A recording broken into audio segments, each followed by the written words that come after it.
Looks like a special session for property tax relief. Good morning, everybody, and thank you for joining us on short notice. Of course, with the voters having turned down the property tax relief package in Prop HH, we need to act for short-term property relief now, and this is for the 23 tax year. This is what people pay in 24. Prop HH proposed a long-term fix. Part of what we want to call the special session in is to propose and put together a blue ribbon panel to figure out a long-term fix. And as you know, that includes caps like Prop HH had. It includes property tax cuts. What other elements want to do that? Realistically, that's not going to happen in a week or two. But what has to happen in a week or two is any relief for the current tax year to homeowners has to be done now. And I want to highlight what this means. If we do nothing, Colorado homeowners are facing record property tax increases. There's already some relief that's been passed by the legislature for this year, but we have the ability to do more and, frankly, the responsibility to do more. The cost of inaction is too high. It means people could be forced to make the hard choices between their property taxes and groceries or gas. For Colorado renters, it means the uncertainty of how much their rent will go up as landlords pass along their costs to them. For seniors on a fixed income, it means cutting back on essentials like medication and food just to pay their property taxes. This crisis is not urban or rural, Denver or the state. It's universal across our state. It's truly a Colorado crisis. A reflection of the overall high cost of housing. And that's going to be, of course, our main issue we want to work on with the General Assembly during the normal session.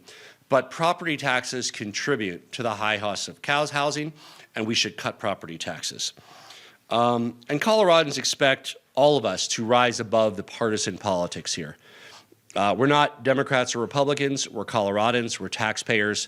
Let's provide relief that Coloradans deserve. I'm calling on the General Assembly to convene on November 17th for a special session to cut property taxes and provide Coloradans with relief. First, provide immediate relief for the Coloradans who are at risk of major property tax increases. The General Assembly already set aside $200 million in Prop HH. Since that didn't pass, there's $200 million available to get out the door to cut property tax rates now for this current year that we're in.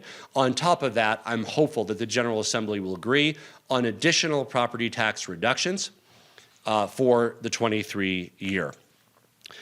Second, we have another item for this special session. We have an opportunity to provide 300,000 Colorado children access to food and debit cards from the Department of Agriculture for the summer school lunch program during the summer of 2024. And this requires an immediate legislative action to meet the critical federal deadline that will bring about $35 million in benefits to low-income Colorado families with children next summer. And we want to pull people together to make sure that that gets done as well, and that there is time to implement that so that the Coloradans who need it most don't lose out on the funding that they need for lunches for their kids over summer. The Colorado General Assembly will gather for this special session at 9 a.m. on November 17th, 2023, to address these specific crises. Local governments need to issue the property tax bills in the weeks ahead, and that's why we're asking the General Assembly to come together now. This really pushes the deadline. Like everybody, we would have loved to have another 2 weeks. Who wouldn't? But the local assessors and others are waiting to implement whatever changes the legislature makes, and whatever savings we can provide, and I hope they're extensive, need to be done by Thanksgiving. And that's what we are giving the General Assembly the opportunity to do so that these can be enacted in time for the current tax year. The call is limited to the current tax year. Again, there's plenty that we want to do to reduce property taxes over time. The General Assembly can and hopefully will do those during the normal session.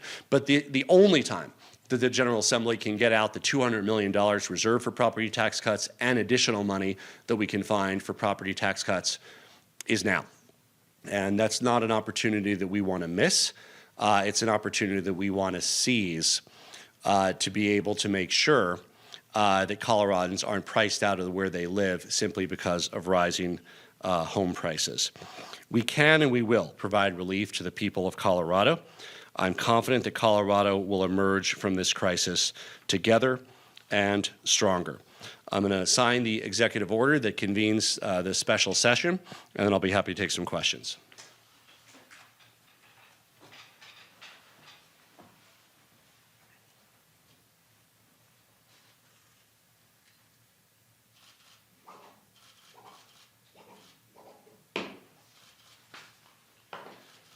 It's official. I would also add that we do ask that the General Assembly put together a blue ribbon panel to figure out the long-term way to keep property taxes low, balancing the needs of schools and local government. We're hopeful that they will take that opportunity to lead on that long-term strategy. But in the meantime, we want to do everything we can to provide relief to homeowners, to renters in the current year. And I'm confident that the General Assembly, Republicans, Democrats, will work together to achieve this important goal.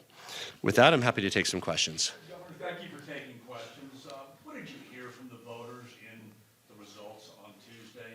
And a follow-up question, was it a mistake to try to take TABOR away? Well, I don't think anybody wanted to take TABOR away. I would be against that. I think that the voters, what I heard, I talked to people that voted no, there are a couple things. One is long and confusing. And I think perhaps in the future, maybe things need to be broken down to 2 or 3 initiatives rather than 1 if you're doing several different things. There's a lot of things that I think had very strong support in HH, like making the senior homestead tax exemption portable. I support that. That's not in this call because that's the timeline would be the same if they do it in the normal session. So I hope they do that in the normal session. That would be another example of something that was popular. I think the least popular part of it was the formulaic change to TABOR, that people were worried about what could happen in year 7 or year 8. I think what people probably want to see is more specificity about exactly how any change would save them money. And that it's clear how that occurs. This is a technical, complicated stuff, so it's hard to make it simple for a ballot initiative, but I think part of the answer might be there need to be a few ballot initiatives that are consistent with one another, where people can always, pick different parts of it. Because I think there was a lot, for instance, using the $200 million for property tax relief, I assume probably everybody liked that part of HH. Now we want to take that $200 million, since it's already set aside for property tax relief, and get it out the door. Rather than just sit on it. That would be completely irresponsible to sit on it just because voters didn't want the package of things that were in that initiative. Governor, how much of a cut do you believe is needed for homeowners? What percentage? Well, thank you, John. There's no flat answer across our state. This is challenging, and I want to talk about how diverse the state is. I mean, we have areas where people's property taxes are going up 50 to 60%. We have areas of our state where their property taxes are flat or going up 5%. We also have different areas that have different levels of mill levies, of local taxes. So I think our responsibility here, and the blue ribbon panel can get into the differentials more if they want to, is a bigger issue, but we want to provide property tax relief to everybody. We can't pick and choose. We need to get the $200 million out the door for rate reductions, for knocking money off the value of your home, for your assessment, hopefully go bigger on property tax relief than that, but this doesn't end the discussion. When Gallagher was repealed, it left a real void in our state. My general principles around that and any package are the same as they were for HH, the same as they'll be for any other ballot initiatives. We need to provide immediate relief. We're doing that, and HH did that. 2, we need to constrain future growth of property taxes. That means a cap. HH had one. There's other kinds of caps. Some kind of cap needs to be there. And 3rd, we need to address the unintended consequences of Gallagher, which make our state less business friendly by hiking commercial taxes. That's not what we're talking about here, but I hope that's part of the long-term thing. So this is the first one of those. This is provide immediate relief. That's all we can do right now, and that's what we're going to do. And then during the general session, we hope that either we can take on the bigger issue, working in a bipartisan way to constrain the growth of property taxes, or establish a thoughtful commission that comes out of this to come back with thoughtful recommendations about the best way to do that. I think we're going to have Maria call people. Yeah, sorry. If you want to go, and then we'll go to Marshall. Yeah. Hi, Brandon Richard with Denver 7. Governor, did you expect that Proposition HH was going to fail going into Tuesday, and do you believe there was a messaging problem? Well, we don't. As I said, we had this glass case ready with this. Everybody was asking what the plan B was, and it was in the scroll in there, ready to go. I want to be clear: we don't have a particular plan in the sense of the actual policy, but we want to give the legislature the room to use the $200 million for property tax relief, to use more than that for property tax relief. There's a very small window to do that, and time-wise, because the assessors have to implement whatever the legislature does. So this could not be done, for instance, in December. Has to be done now. Obviously, no one ever knows what voters are going to do. I think putting options before voters is always a great thing, and I'm sure there'll be more options in this area that go before voters in the future. But we can and are and will provide immediate relief. That's what the legislature can do. They can't come in and fix the long-term issue right now, but they absolutely can get the money out the door for property tax relief, and then also understand the seriousness of the long-term solution and the cap and the other things that they need to look at in the future. Marshall? Governor, when Tony asked why you thought it failed, you listed a few things: long and confusing, too much in one ballot issue, the formulaic change to TABOR. The Yes on HH people, which you represented in our Prop HH debate, blames far-right misinformation. None of what you said was about far-right misinformation. Do you believe there was far-right misinformation? And if not, what do you have to say about the people you were supporting that said that? Well, I haven't seen what you're talking about, Marshall. I just have not. Again, obviously, I speak for myself. When I was in your debate, I'm sure I stand by what I said, but I said it as Jared Polis. I didn't say it as an employee or of whatever the campaign was saying. And frankly, I think you probably noticed this. My talking points were probably different than some of the campaigns, and it's fine. People agree on it for different reasons. There were policies in HH I supported and policies I didn't support, right? And overall, I thought it was a good package. Would have provided immediate relief, constrained growth in property taxes, and address some of the inequities that make our state less competitive from a business environment. But what we're here to do today is the provide immediate relief part, and I think that's something that both proponents and opponents of HH can agree on. Is we ought to do what we can with the resources we have to provide immediate relief to homeowners. Governor, it seems like obviously a lot of your focus and the messaging, the advertisements were all about property tax cuts, but then the kind of education advocates who were a big backbone of the campaign were talking about this is going to be great for schools, HH, correctly saying it could deliver a lot of money for schools over the long term. Why not make the whole message property taxes and schools? Because that vote is a big part of what it is. Well, so your question and Marshall's are more questions for the campaign. I hear and if they had I speak as Jared Polis and I have reasons for supporting the policies I do. What the legislature has the opportunity to do here, I kind of want to walk through the math a little bit of what they can do. The first thing they need to do is figure out the level of property tax relief they want to provide. So figure out that dollar amount. The higher the better from our perspective. 2, they need to figure out how much backfill they're going to do, right? I think that there's a lot of sympathy for an area where taxes are not going up because the values didn't go up, to say, wait a second, we're not going to cut your core revenue below what it was before. At the same time, I think hopefully most people agree, if an area went up 60%, they probably don't need backfill if they're up 50% instead of 60% after this tax cut, or 40%. The third piece then is how they fund the backfill. And that can be a combination of the $200 million, a TABOR refund mechanism, reserves. We're willing to have that discussion. It's mentioned in there. So we want to keep the options open for how to fund it. How much property tax relief and what the backfill looks like, and then how they fund that. Those are kind of the main parameters around.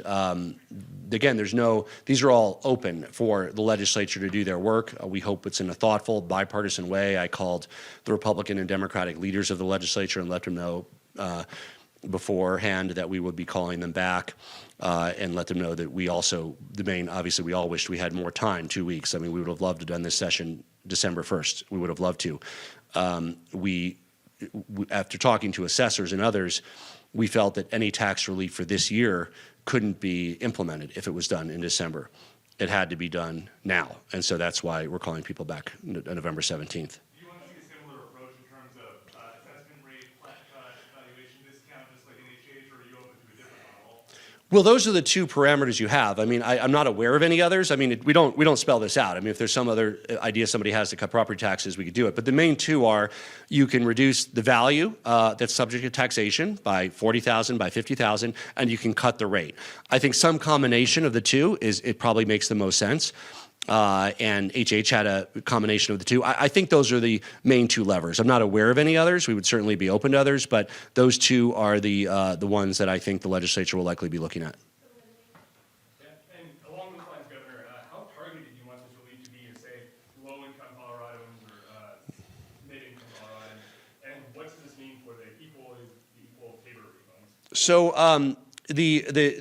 so that kind of gets to this last question. There's two ways to reduce property taxes that I'm aware of. Maybe there's more. And by the way, you can't implement an entirely new way where there's like a class of things that don't exist. It has to plug into something we know. So you can either reduce the dollar amount of the home. That means that a home, if you reduce it by $50,000, you're giving a much larger break to a $400,000 homeowner than a $2 million homeowner. They both get a break.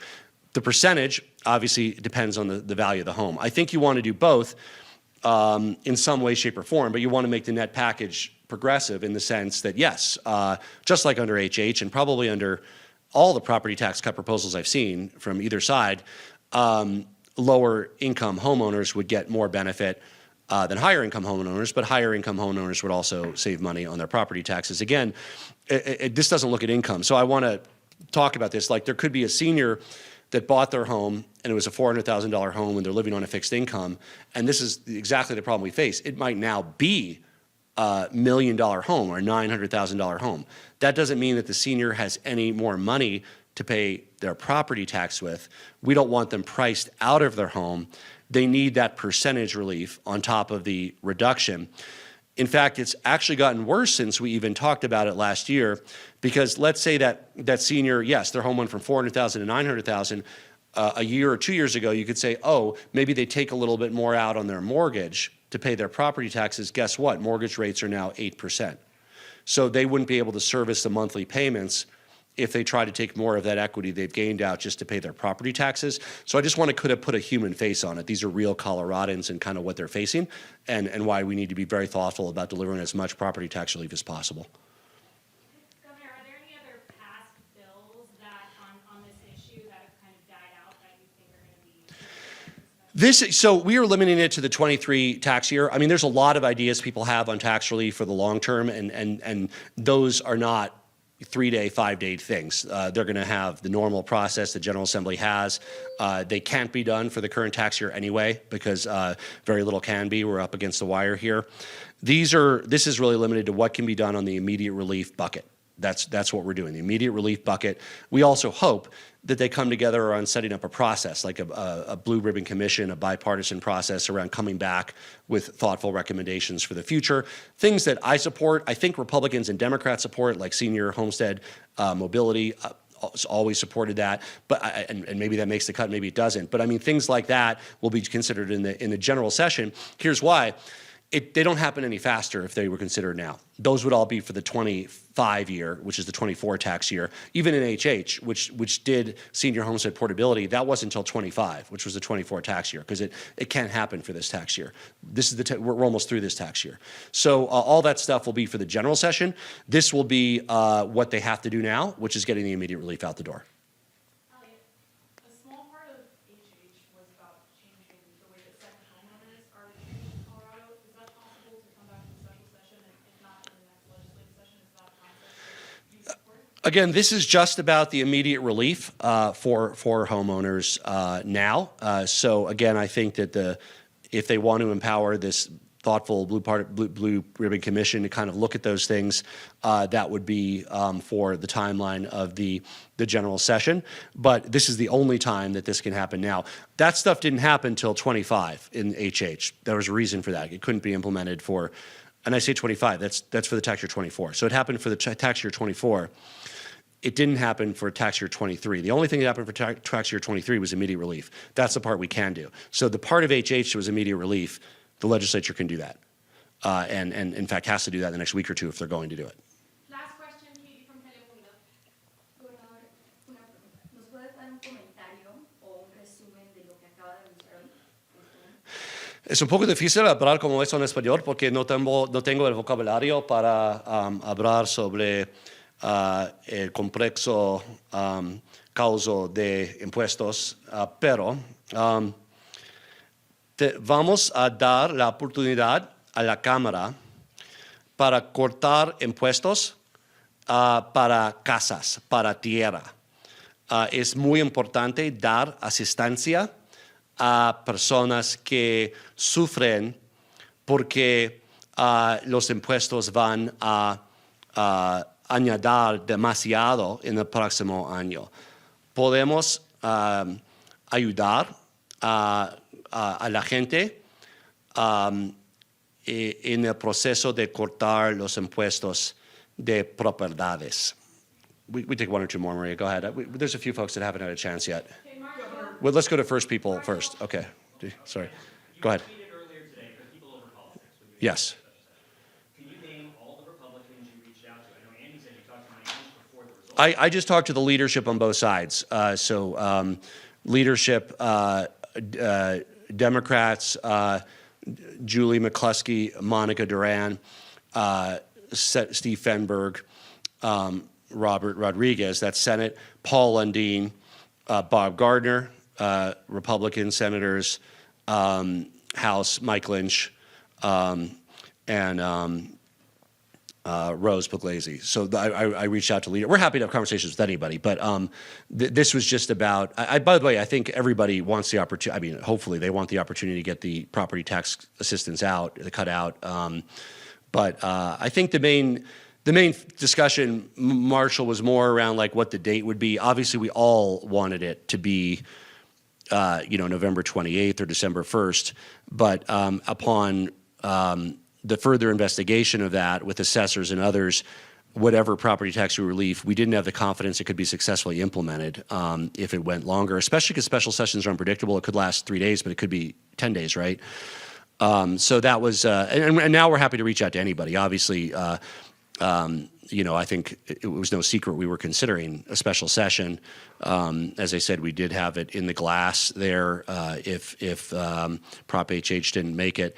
But it still takes a lot of work to get this across the finish line, Marshall. There's not some deal. It's an opportunity for legislators to come back to provide property tax relief, and we need people over politics. We need Republicans and Democrats working together to do that on the timeline where it can actually be implemented to save homeowners money for the 23 tax year, the year that we're actually in, that people pay early in 24.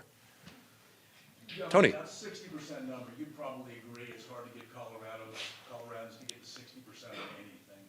Focusing on that message. Yeah. In hindsight, was it a mistake to not have the wording in the ballot language that TABOR funds were going to be used as a foundation for the tax relief? And also, what Yeah. would have done differently in hindsight? I mean, I think the more transparency there is about funds, the better. It's obviously constrained by, I hope people read their blue books, and maybe not enough people do, because that's where the real meat is. You're always going to have something pretty short on the ballot. I mean, you can't have a 3-page ballot initiative. But for instance, it is, for instance, TABOR surpluses that are used to fund the senior homestead tax exemption. And maybe not everybody knows that, but they should. Obviously, if some TABOR surplus can fund property tax relief, that's already been done once or twice by the legislature. That's one of the sources of funding they have. They have general fund. They have TABOR surplus, which can only be used for reducing taxes. You can't use that for expenditures. You can use it for cutting taxes, and you should. And they have reserve. Here's something I want to mention on reserve, and this is kind of new information for you. We discussed this on the legislators. We are very proud of Colorado's reserve at 15%. We want to make sure that we have money set aside for a rainy day. That being said, as part of these negotiations to reduce property taxes, we would be willing to have a conversation about reducing that a bit. We're talking like 14 and a half, 14 and a quarter, 14, something like that, certainly not below 14, if that was used for property tax relief. And also additional safeguards were put around the reserves to make it like a harder reserve, and we're happy to furnish some ideas. Right now, the reserve is kind of a nominal reserve. It's whatever the governor and the JBC and the legislature agree to each year. But if it was a little bit harder to tap, meaning you only could go into it in a real recession or something when there are actual cuts, you could actually be just as fiscally prudent with a slightly smaller one that wasn't just a open box that you could take money in and out of. So that's one potential source. Whether they go there or not, I don't know. But we've identified probably somewhere in the $100 to $200 million range that could be used for property tax cuts from there. But the easiest pot of money to use is the $200 million that was in HH. That it would be completely irresponsible for me to not call a special session and get out the door. I mean, that's why, this had to happen. I mean, we have to get that out.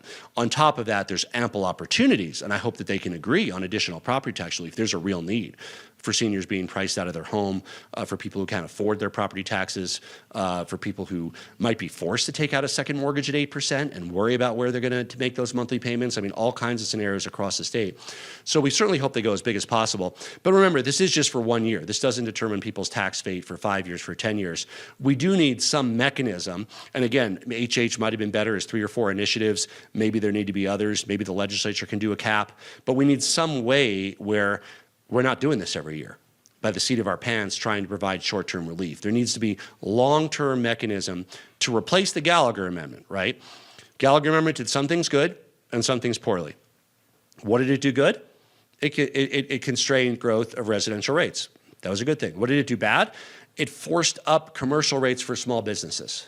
And it applied one statewide formula to all different areas of our state. That was based on the ratio of commercial to residential. So basically imposed a Denver formula on Conejos County, on Morgan County, on Prowers. So I think if we can avoid that kind of simple statewide formula, if we can address the unintended consequences of Gallagher, we need to figure out that work. I'm hopeful that a Blue Ribbon Commission can really advance that work in a thoughtful, bipartisan way. This special session is just about getting the relief out that we can now to people for the current tax year that we're in, and I think the more relief we can provide, the better. But certainly, let's start with getting that $200 million out the door. Okay, Thank you, no everybody. Okay. questions for real this time. Just John. John. Governor, you've done a great job laying out the questions lawmakers face. Yeah. What's the dollar amount, how to back, Yeah. where to get the money from. But you're the leader of the state. What do you want to see? What's your plan? Well, look, John, our plan is to try to assemble a legislative majority for providing the maximum amount of property tax relief that we can. So we are very open to the legislators crafting the balance of backfill of sources. We're very open, right? So it's a question of do people want to use the $200 million? I think is a no-brainer. They're going to use that. Beyond that, that's general fund. So $200 million in general fund. And beyond that, do we want to make this a TABOR refund mechanism? Do we want to use a little bit of reserve? Do we want to pair those two? I mean, those are kind of the fiscal things that we have to deal with. We have general fund, that's the $200 million. And there's the TABOR surplus, and there is the reserve. I mean, I'm not aware of any other pots of money. If there are any, we're certainly open to them, but those are ones that are identified. We put in the call, we're open to other pots. If somebody thinks of other ideas, we're totally open to them. So we said, including these possibilities, but not limited to. So if there's other ways of paying for property tax relief, we're open to them. But just with an understanding, I mean, there's not major ones that are like a mystery that somebody will solve. Well, we're happy to have a combination of those. So, I mean, I think, in general, we would like to see a combination of the $200 million, the TABOR refund mechanism for property tax relief. We're open to reserve, right? That can help. Do they want to do it? That's a question for them. But again, I think it's important that people know that a governor is at the end of the line signing bills. It's really up to the legislature to work hard in a bipartisan way to craft them. And I have, while I have great confidence in the fine men and women that serve in the legislature to work very diligently, and our office will provide all the information we can to empower their decision-making, to help them implement their ideas, to make sure that this property tax relief is as meaningful as possible for the people of our state. Thank you. You want another swing at breaking the glass? I think it's safety glass these